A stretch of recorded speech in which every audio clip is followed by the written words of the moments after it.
अयोध्या के द्वार पर स्वयं मृत्यु प्रतीक्षा कर रही थी।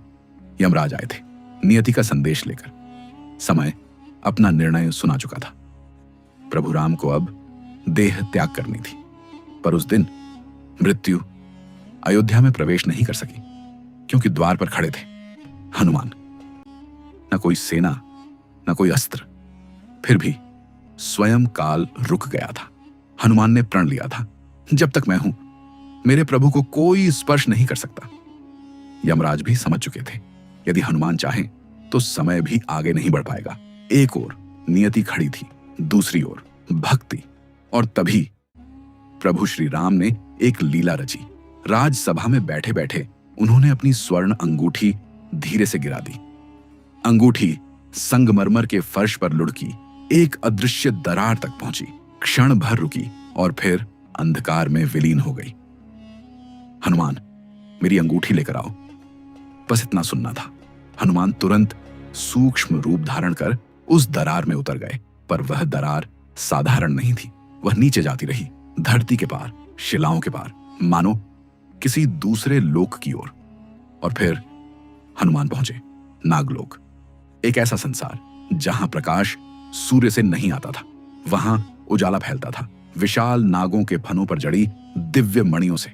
गुफा के मध्य विराजमान था नागों का राजा वासुकी। हनुमान बोले, मैं प्रभु श्री राम की अंगूठी लेने आया हूं। वासुकी ने बिना कुछ कहे गुफा के मध्य की ओर संकेत किया। हनुमान आगे बढ़े और अचानक ठहर गए। उनके सामने था अंगूठियों का एक विशाल पर्वत। उन्होंने एक अंगूठी उठाई, उस पर लिखा था श्री राम। फिर दूसरी उठाई, उस पर भी वही नाम। फिर तीसरी, चौथी, हजारों, और हर अंगूठी पर लिखा था श्री राम।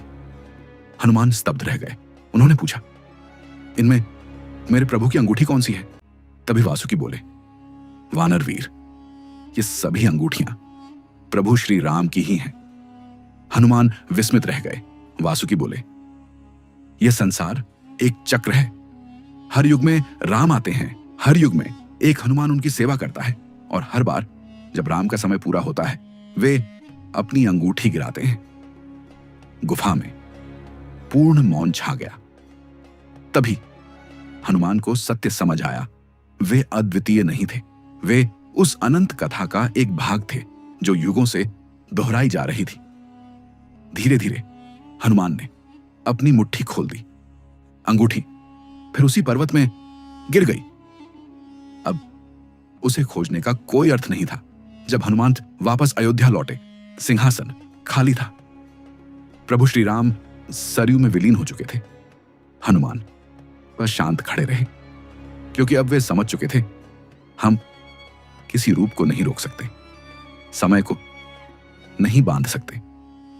कथा समाप्त नहीं होती, वह बस फिर से आरंभ होती है। और कहीं किसी दूसरे युग में एक अंगूठी फिर गिर चुकी है।